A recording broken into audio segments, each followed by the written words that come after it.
but best put by Jesus in the book of Luke when he quotes Isaiah. And when he quotes Isaiah, there's this deep profoundness that you and I miss sometimes in our church life because we're so busy playing church.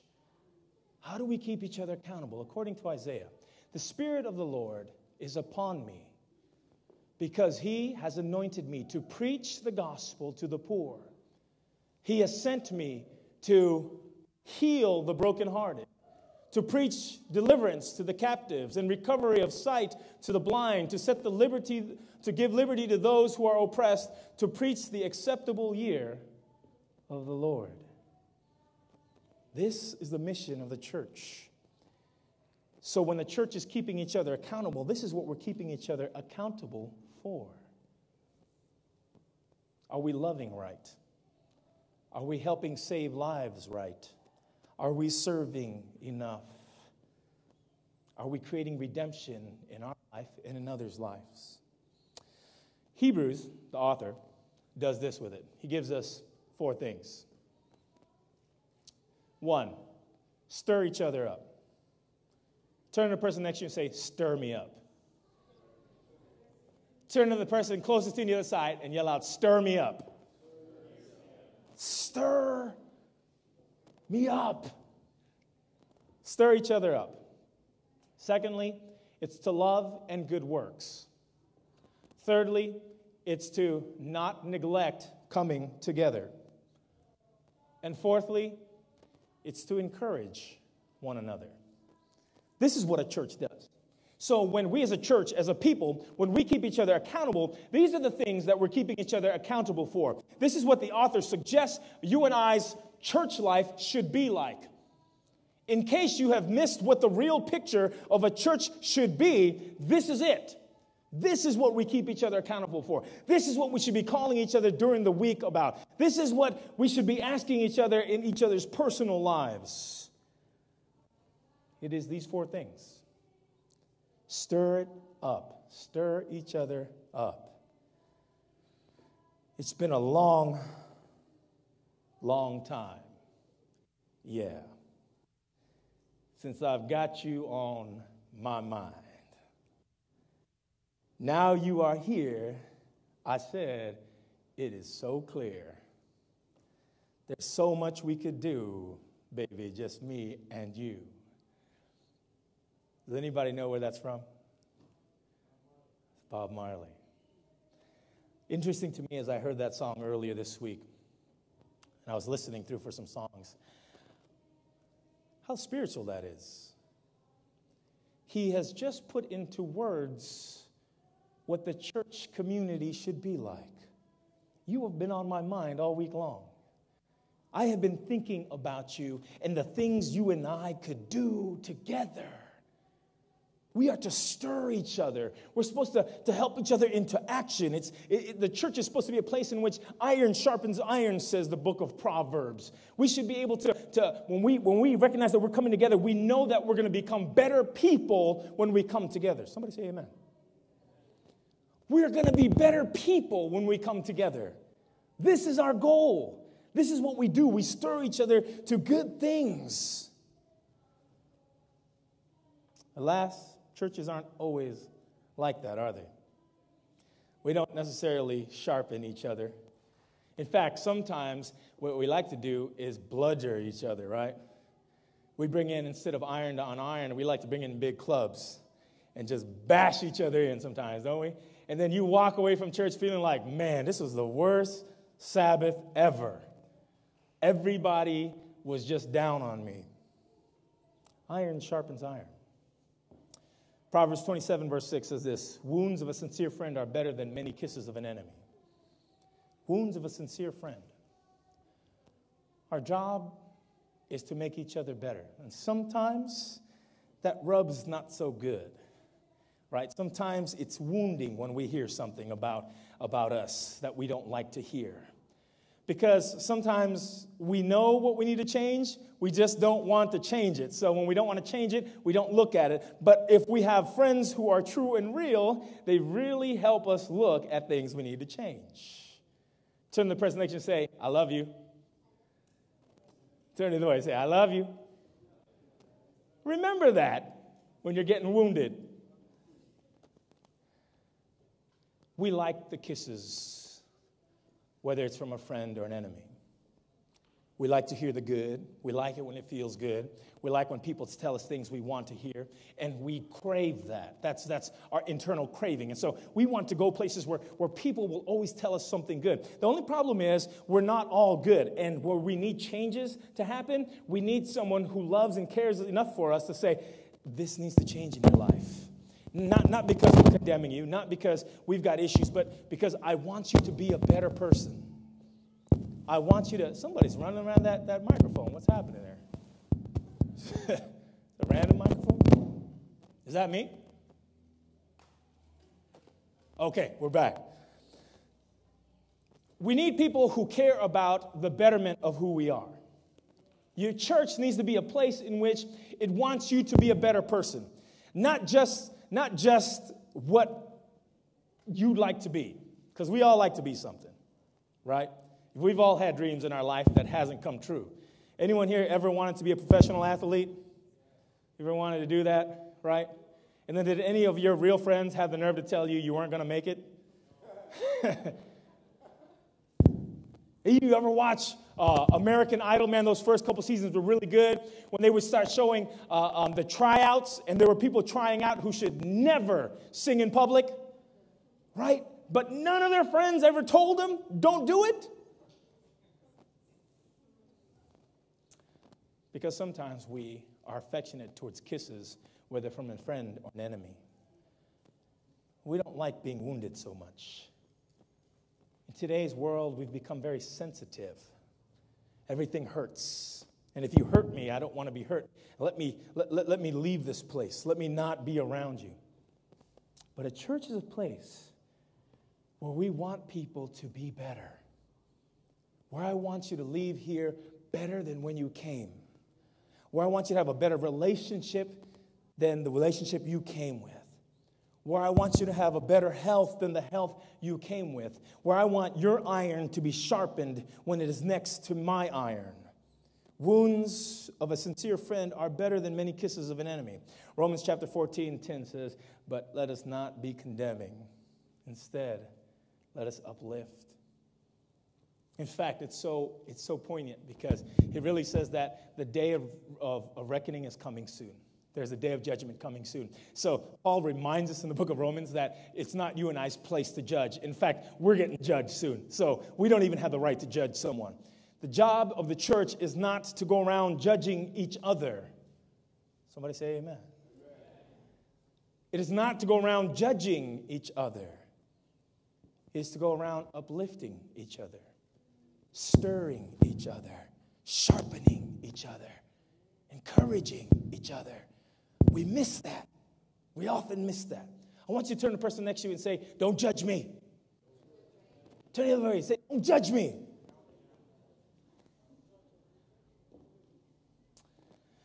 I hate to tell this story, but I've got to keep coming back to it. And whatever mic that is, if it's mine, I don't think it is, just turn it off. That would help me very much. Anthony, if you go upstairs and click off all the other mics, appreciate that. I want to tell you a story, and I hate going back here, but I always go back to this story because I almost died, and so I'd like to keep telling this story until I'm out of breath. You remember the lava story? I told you guys all about the lava story. How it was supposed to be about a 2.5 mile hike or something like that, and it ended up being like a 12-hour hike, and Speely almost died. And we started seeing things that weren't actually there. The lava story is a good story. For those of you who didn't hear it, we went to Hawaii before my wedding. My brother thought it'd be a great idea for a couple of us guys to get together. We'll fly to Hawaii. We'll do some stuff. We got to Hawaii, and Roll said, hey, man, there is lava fields here, and I've hiked them before to see the lava. You guys want to see lava?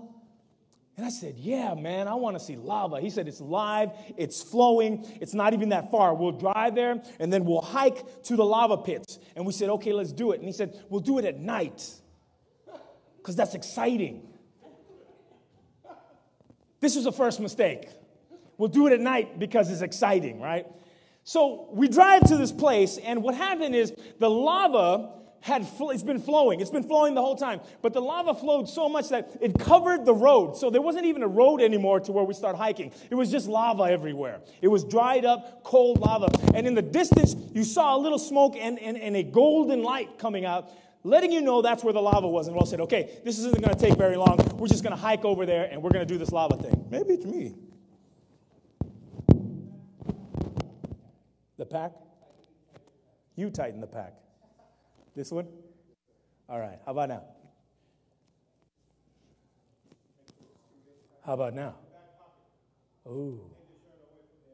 You take my shirt away. How about that? Good? Are we good?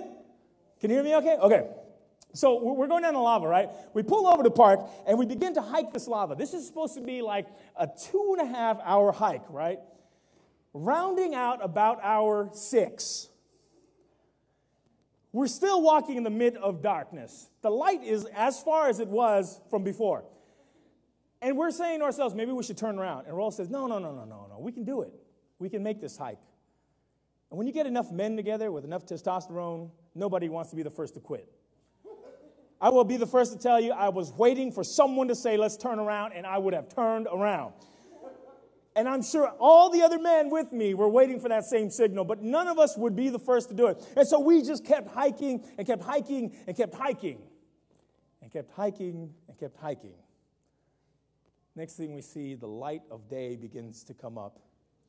We're nowhere near this place. And we turned back, and it was just desolate lava fields everywhere.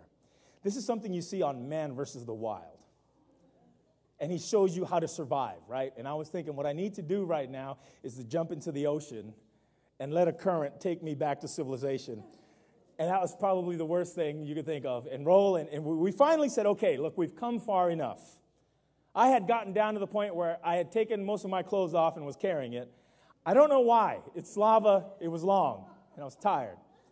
So let's go back. I said, okay, let's start going back. So we all turned around, and we start going back, and Roll. And I tripped like the first 10 minutes into the hike and almost broke my ankle.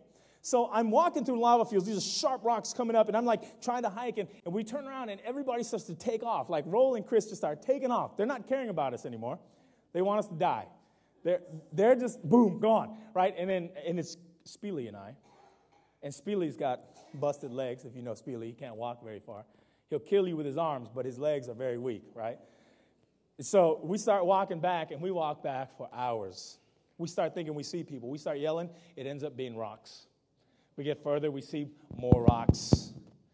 It got to the point where I thought, man, I'm just going to have to let Speely die here and walk away from him. And Speely said, come on, man, we can do it. I said, I don't know if we can do it. We got back from that trip.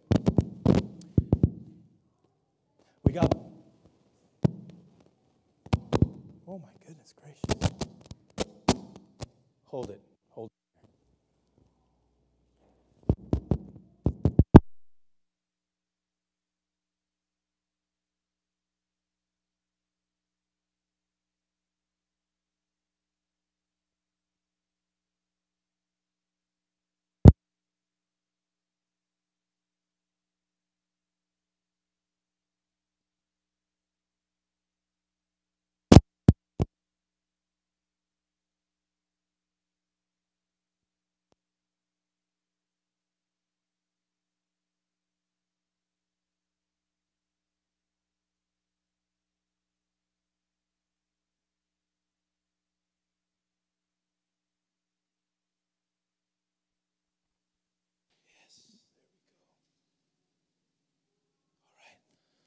Let's get a check. Hey, everyone out there in internet land. Hey, everybody. Good to hear you and me again.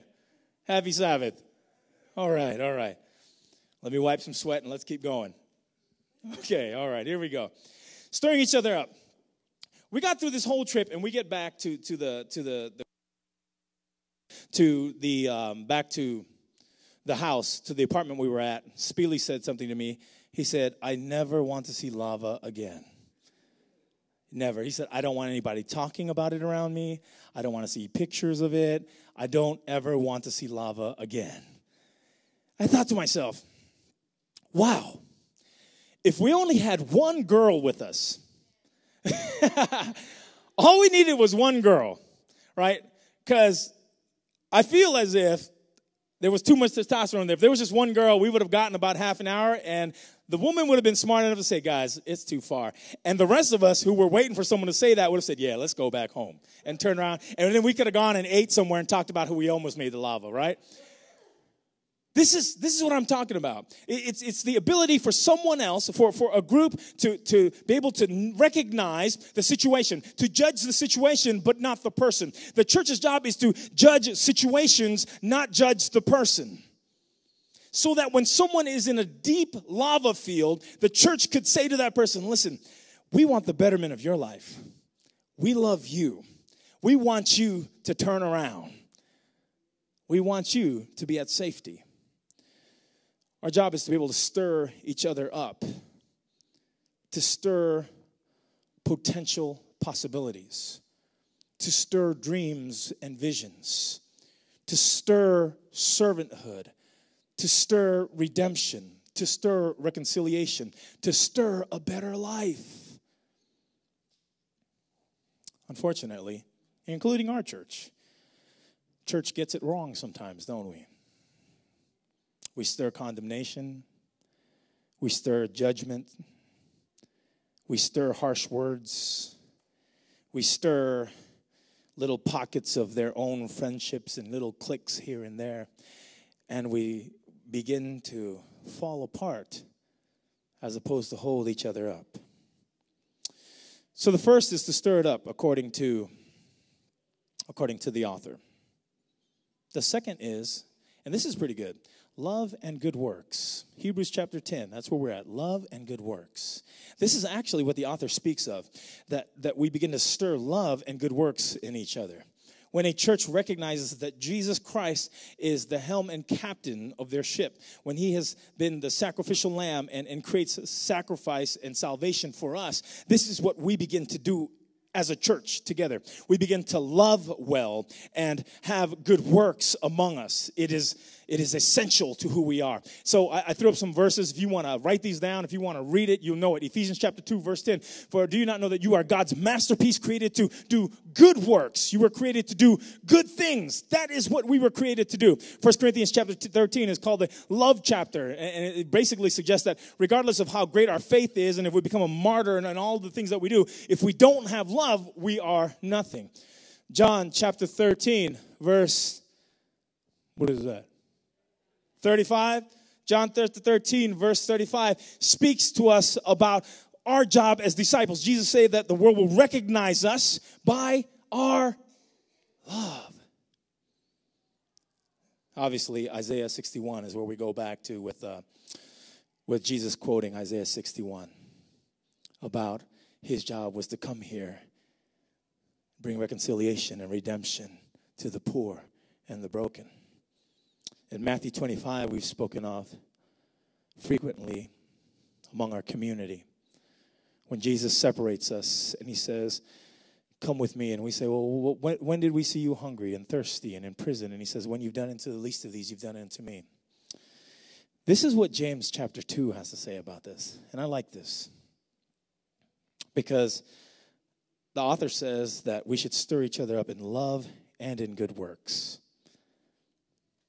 Chapter 2, verse 14 says, what does it profit, my brethren, if someone says he has faith but does not have works? Can faith save him? If a brother or sister is naked and destitute of daily bread, and one of you says to them, depart in peace, be warmed and filled, but you do not give them the things which are needed for the body, what does it profit?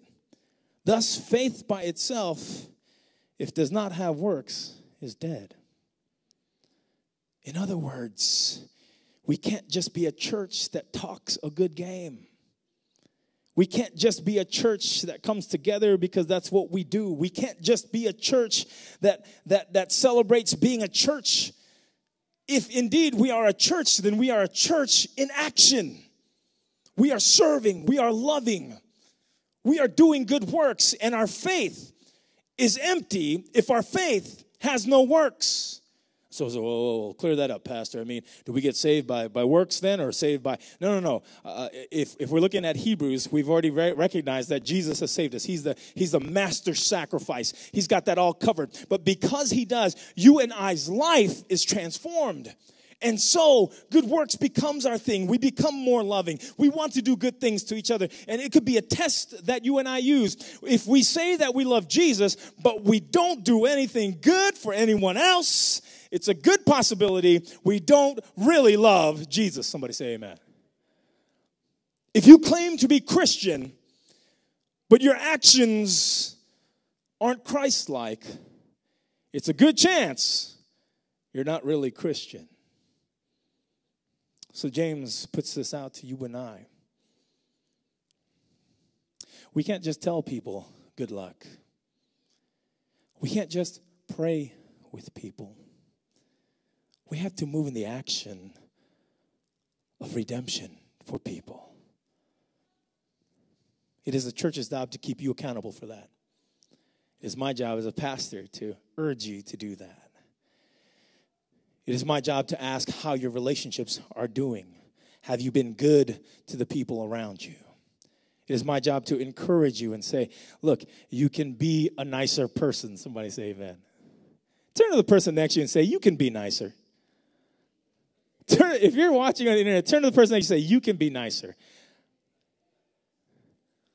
Now, don't condemn them. Don't judge them. Judge their situation. You could be nicer.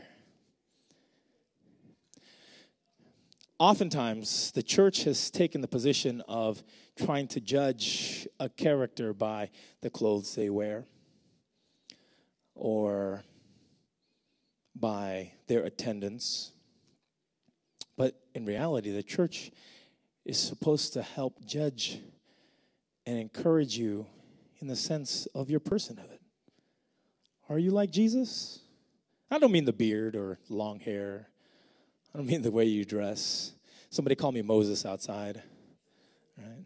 I had some lady earlier this week call me Jesus. I mean by our actions. People should know that we're Adventists by the way we dress. They should know we're Adventists by the way we act. They should see our Adventism in the way we love and the way we serve and the way we teach our kids and the way we interact with our coworkers. They should know that we follow Jesus. And there shouldn't be a separation. They shouldn't be able to say, are you Adventist or Christian? They should be able to say, because you're Adventist, it is obvious that your actions are Jesus-like, that you love Jesus.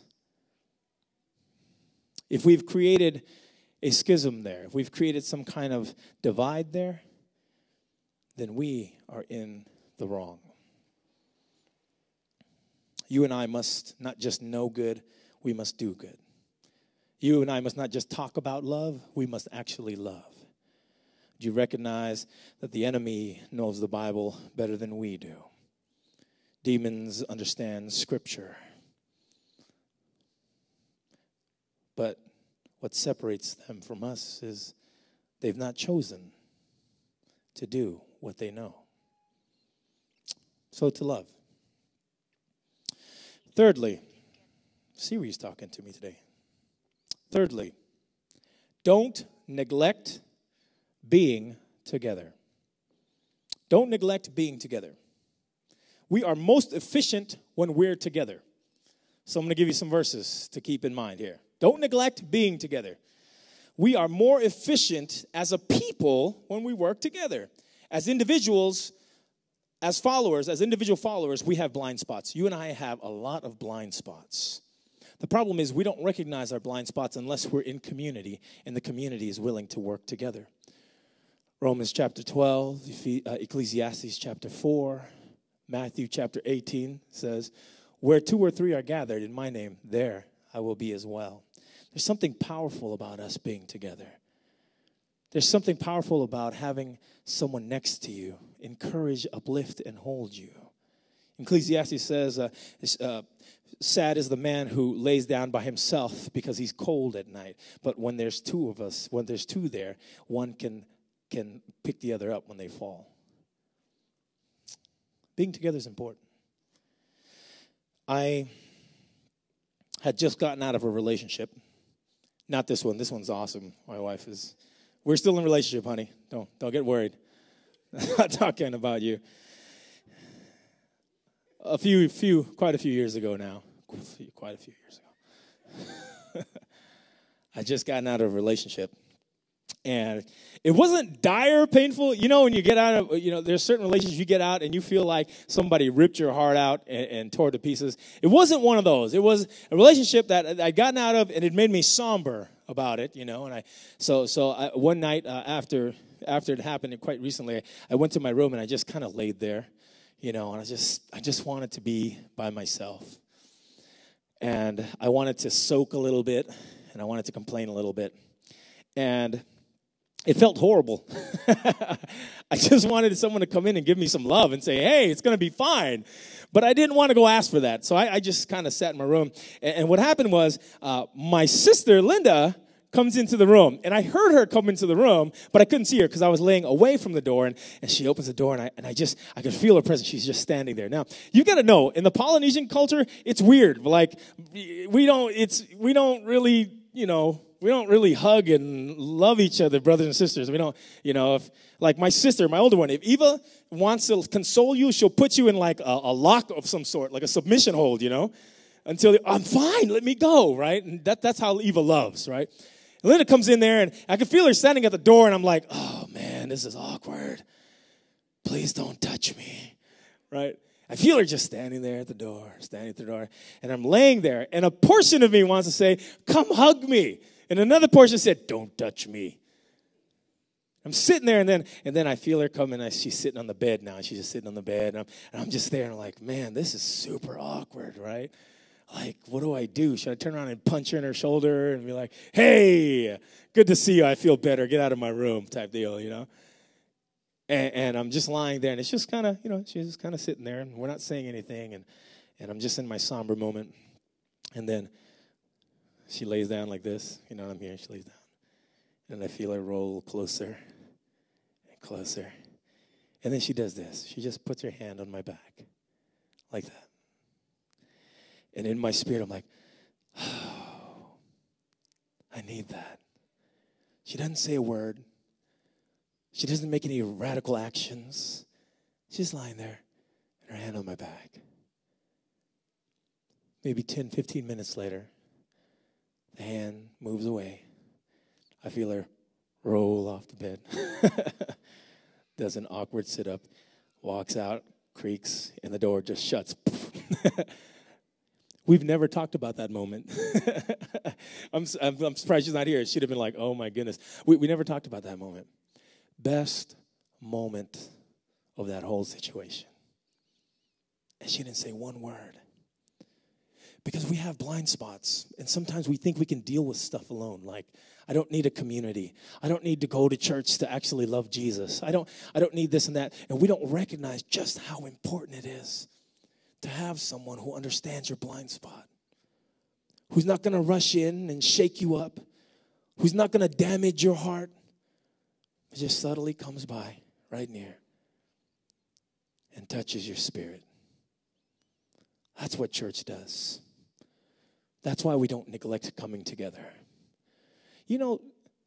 Attending church is a spiritual discipline. I don't know if you've ever recognized this, but if you stay away from church, the first week, it's horrible, right? You're like, man, shoot, we got like 2 hours. What do we do? I'm used to being at church before I go to lunch. Or I'm used to, and then the second week, you're like, shoot, man, I really miss seeing this person. Third week, you're like, gosh. And then by fourth week, you forgot what church looked like inside, right? You might come back to church, oh my goodness, pastor has a beard. Look at that thing. Dang. Because it's, hey, keep those amens to yourself. Because it's a spiritual discipline. There's something special about a habit that you create with community. And you forget just how beautiful it is when you stay away. And you forget your blind spots when you don't have a partner to pull up next to you. Don't neglect getting together. Lastly, the duty of the church is not to create perfect people. Turn to the person next to you and say that. You don't have to be perfect. Turn the other way. You don't have to be perfect. Tell them, you don't have to be perfect. Too long, the church has told us our job is to be perfected. The church's job is not to create perfect people. It is to create bold people. According to the author here in Hebrew, it is not the church's job to create perfect people. Jesus, the sacrifice, has made the perfect sacrifice because you and I couldn't make that sacrifice. But what it does for us is it creates in us a boldness. We become bold people. And earlier in this verse in Proverbs, earlier in Hebrews, it says, "Let us come boldly to heaven. Let's come boldly to the throne of God." We are called to be bold people, not perfect people. So if you're making mistakes along the way, guess what? That's okay. But we're created to be bold. This theology in Hebrew calls us to be bold because of what Jesus did on our behalf, because of what he's done, because of his actions and his personhood. We don't have to be perfect. That was Jesus who did that. So because he has done that for us, you and I can be bold about how we live. We can love boldly, do good works boldly, encourage boldly, stand for equality boldly. We are created by the church to be bold people, not perfect people. Somebody say amen. This is the job of accountability in our church. I don't know what it looks like in other churches. I know it doesn't resemble all the same. But if you're a member of this church, if this is your home body, you'll know that the church will try to keep you accountable to these things. To be servant-driven. To create redemption and reconciliation in each other's life. I will keep you accountable for being loving and for doing good works. So often we want people to do good things for us, but we neglect to do good things back to other people. Or we only do good to the people who do good to us. And the people who we feel are annoying, or the people who don't do good to us, we tend to shove them away, push them out, talk bad about them. Or if you say something to me, I have the right to tell you off. I have the right to call you out, and I have the right to put your business out, not recognizing that we were made for God's pleasure. And so it is God's pleasure that we follow. And if his command is for us to love and do good works, then regardless of what others do, we are to respond with love and good works. What a church community does to keep each other accountable. I will keep you accountable. Do my best. Keep me accountable. If I am not living up to this church's accountability standards, to the author of Hebrew, let me know. If I have been a jerk, let me know. I probably won't talk to you again, but that's all right. If I don't do good works, if I don't love people boldly, if I don't stand up for equality, let me know. Because it's your job as a church to keep me accountable. And it's my job as part of the church to keep you accountable, to live in the light of Jesus Christ. First of all, I'm glad we got over all the technical difficulties, man. That was kind of a rough moment there, wasn't it? We had a conference beach day this summer in July, where we had all the young adults around the conference come together. And so we had made plans for it, and we put out all the flyers, and we had it down at Bolsa Chica. We got down to Bolsa Chica, and I'm on the setup crew, so I get there early because I had to leave early. I'm beginning to set up stuff, and one of the pastors comes from a bigger church up the way, and he's got a lot of young adults. So he drives down two of his young adults. These ladies, they're probably in their mid-20s, about mid-20s, and they're sitting around the fire pit because it's early in the morning, and they're kind of cold, and they're chatterboxes.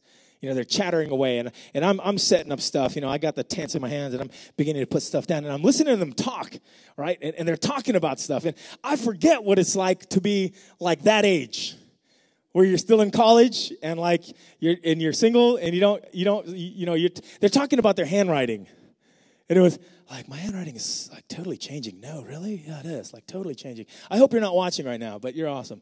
And you know, they keep going back and forth. Like, and I'm like, wow, that's the deepest conversation you got, huh? Handwriting is changing. So I get closer to listen because I'm kind of interested, like, where this is going. You know, like, when are you going to talk? You know, they're talking 1,000 words a minute. They're just rattling out. I'm like, whoa, when are you going to run out of breath? You know, just go. And I'm setting up stuff, and I'm listening in, and they say, good morning. I say, good morning, good to see you guys here. You know, I'm setting up stuff, and they're looking at me, and they're talking. La, la, la, la, la, la. Right, and I'm like, oh, man, what are they talking about? I had the beard. This was only a month ago. I had the beard.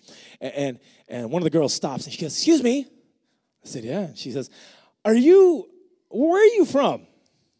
I said, oh, where do I live? Or, you know, where? She's like, no, not where you live. Like, where are you from? Where do you come from? Oh, well, I come from Tonga. You heard of Tonga? Oh, and the other goes, oh, Tonga, yeah. And they're talking again. I'm like, you've heard of Tonga? Like, then no one's heard of Tonga. You've heard of Tonga? And they're like, yeah, of course we've heard of Tonga. I said, oh, okay, cool. And they said, so you know, do you hang out with other Tongans? And I said, well, yeah. I mean, like, you know, my brother and sisters, they're Tongan. And, you know, my head elder's Tongan. Yeah, I guess I hang out with other Tongans. My parents are Tongan, you know. Oh, okay, cool. You know, well, like, one of our favorite pastors is Tongan. Really? That's how you know Tongans? Yeah. They're awesome. Sweet. Said, cool. So maybe I know the Tongan. They said, yeah, maybe you do know him.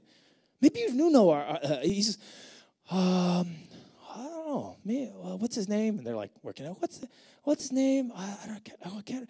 And I said, hold on a second. Your favorite Tongan pastor is Tongan. Is great. But you don't know his name? Well, yeah, it's kind of a tricky name. So, okay, that's true. We have very difficult names because we don't have as many letters as you do in English. That's true. And they said, well, maybe he's a cousin of yours? And I was thinking, oh, yeah, because I have a cousin in Seattle. He's a young adult pastor. He's awesome, right? I said, yeah. He said, oh, dude, he's awesome. He's like, he's funny. He's skinny. He's like super dynamic. Oh, man. Well, is it Ofa? No. That's not his name. No. This guy's funny. And he's skinny. Funny and skinny. What does his name sound like? It's tricky. I can't remember. It starts with an I. And what was he like? Skinny. Yeah. His name starts with an I. I can only think of one pastor with a name that starts with an I that's Tongan. That's me. What's his name, Pastor Icky? Yeah! We love that guy. Where is he? Have you seen him? I'm Pastor Icky. What? But it's the beard. It's the beard. And I realized at that moment, they just called me fat and old, right? And undynamic, completely. I had to walk away with my tent. I said, Todd, don't let those girls talk to me again. I'll punch them. I thought how funny that is because I feel like I'm me.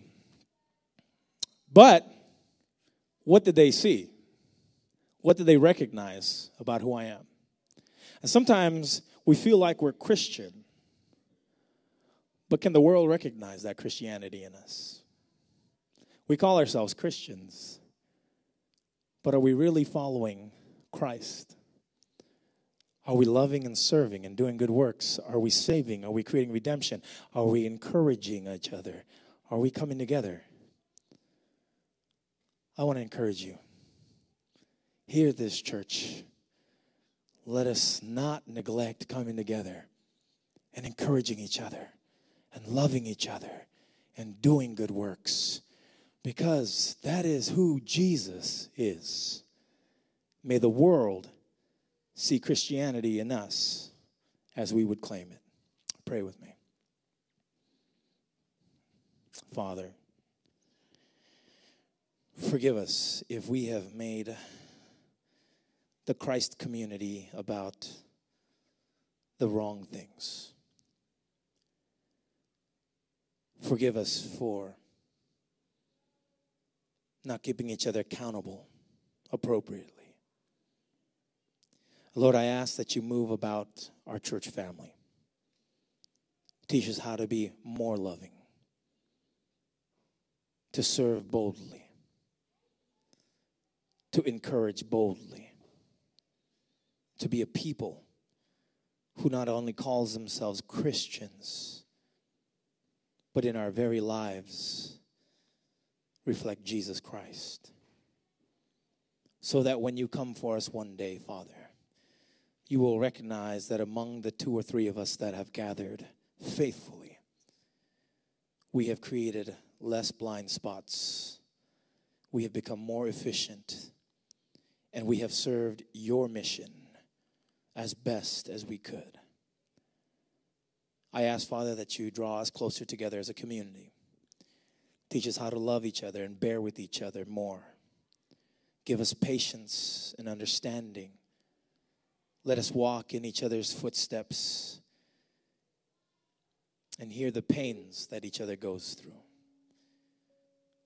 Bless us now as we leave this place closer and tighter as one community. I pray this in the name of Jesus Christ, and all God's people said, amen. Lord bless you this very hot afternoon. I want to throw a couple things your way here as we end. First of all, it's movie night tonight. Yeah. All 2 of you. Yes. Thank you very much. It's movie night tonight, and the movie we're showing is Soul Surfer. Anybody seen Soul Surfer? It's about a young girl who gets one of her, I don't want to give the plot away. It's about a surfer who's got a soul. And it's got an awesome theme of being courageous and making a comeback and having faith and believing in being able to, the potential that one has. So I want you all to stick around. I hope you brought a towel to lay down or a blanket or something. There's going to be snacks. The ladies got some food out, and I think some of you have brought your own stuff. Hang out with us tonight. It's going to be a warm evening, so it'll be nice out here in the back lawn. We usually got it pumping out pretty loud so the neighbors kind of come out on their patio and watch a movie, and it's like we're all watching a movie together. That'll be this evening. It'll be just about sundown, so we're going to go to the back here and eat. And then just about sundown, we're going to cruise to the back and hang out together. Make sure you spend some time with us. And reception is on. I want to thank Andrew, who's probably in the back with his crew doing dinner. Yes. Andrew, if you can hear us, this is for you. Worked hard to put together some great food. So if you're hungry, get ready to throw down on some food there. And I'll see you at the reception. I don't think there's any music at the end, so if you'd like to go, or if you're stuck to your chair, wait there for a little bit. But when you're ready, get on up, and I'll see you at the food.